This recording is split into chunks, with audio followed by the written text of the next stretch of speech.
You found it. Your home for the best content on your favorite team, the Fighting Tigers of LSU. Do us a favor. Subscribe to the channel. Leave your comments below. Be sure to smash that like button.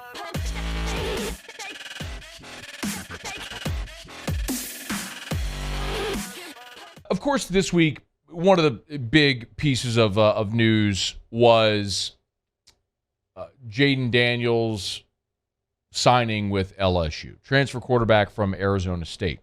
You pair Jaden Daniels with a guy like Miles Brennan and Garrett Nussmeier, and then, of course, Walker Howard coming in. There's a lot of reason for optimism around the future of the quarterback spot at LSU. So I was intrigued today when I saw ESPN.com publish their list of college football's top 25 future quarterback power rankings. Essentially, how are the teams going to rank at the quarterback position? How are they looking over the next 3 years? And given the fact that LSU has what I just said they have, I thought that they'd be very, very high on this list. And I'll just give you a spoiler. They aren't. LSU comes in at number 16 on this list. A year ago, LSU was ranked 15th on this list. The write-up is an intriguing quarterback situation. Added another layer Sunday. They talk about the arrival of Jaden Daniels. They mention Brennan Nussmeier, Walker Howard. LSU's goal is to blend Daniels' efficiency of 2019 with his mobility of last season. The team essentially has two short-term options in Daniels and Brennan, who returns from a series of injuries.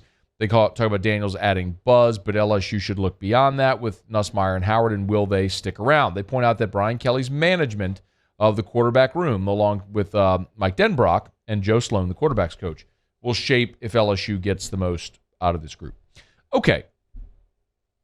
That in and of itself isn't unfair. You have 1 year out of Daniels and Brennan, or Daniels or Brennan, as one is Brennan's likely to transfer, I think. You don't know what you're going to get from Nussmeier and Howard. Do they stick around? How will they play? I get it. So there's a lot of ambiguity beyond that, but you do have a very solid starter who's been a 3-year starter and a lot of highly rated guys behind him.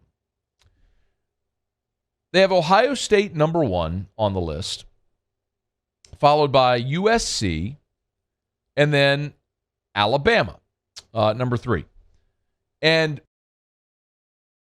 Bama 3, followed by Texas A&M at 4, and then Georgia at 5.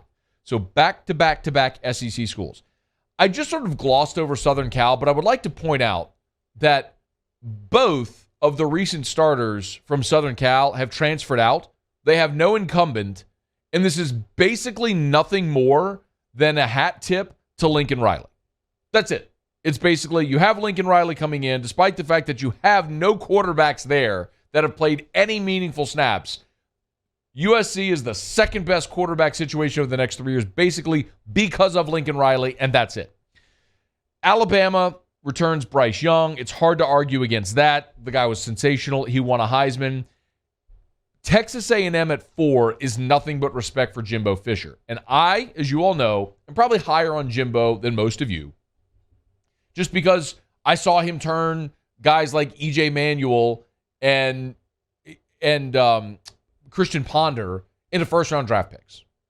I mean, I saw him beat number 1 Alabama last year with Zach Calzada, who wasn't any good.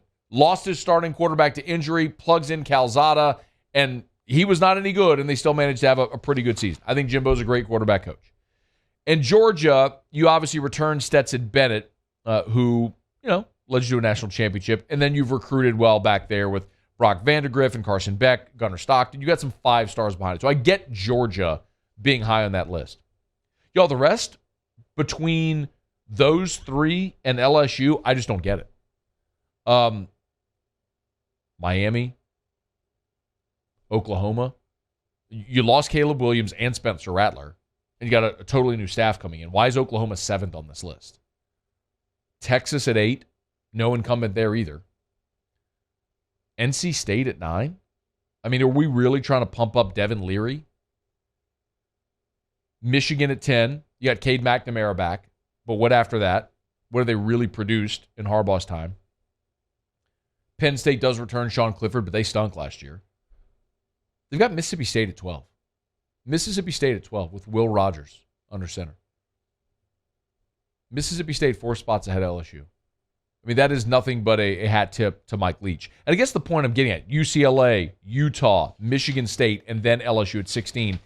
I guess the point I'm getting at is Brian Kelly's not getting the benefit of the doubt here. A lot of the schools that I just listed are where they are on that list because of perception. And to be very clear, this is just opinion.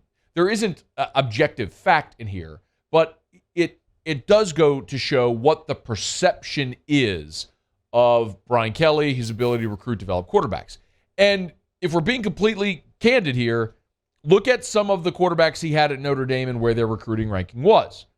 Malik Zaire was the number 162 overall prospect in the country. Deshaun Kaiser was number 242.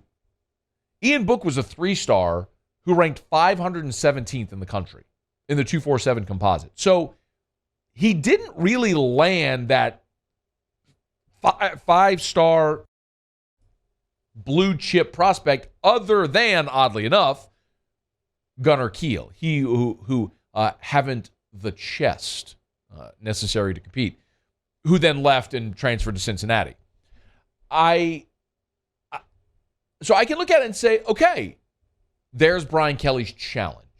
And I think that challenge is made easier because of the transfer portal, because you can go and get a Jaden Daniels, a guy that's been a 3-year starter who you can plug into your system with a more veteran presence, and you know what you have instead of trying to recruit the high school prospect and have them grow and develop within your system.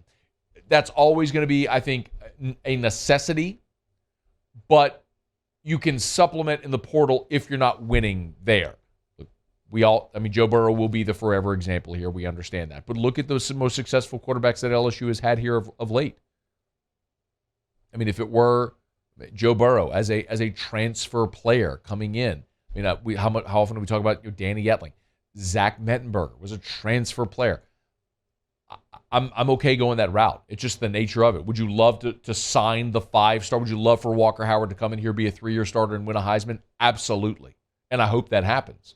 But if it doesn't, you can always go into the portal and supplement that position because we've seen people do it. We've seen teams do it successfully. There's no reason to think LSU and Brian Kelly can't do the very same. So this list is just what it is. I mean, it's just a list. But it's interesting, the general lack of respect for, and I hate to say lack of respect, don't respect, but the general, maybe the skepticism is a better way to say it, about LSU at quarterback with Brian Kelly and Mike Denbrock, despite the fact that they've got, right now, a full room with some really highly rated guys.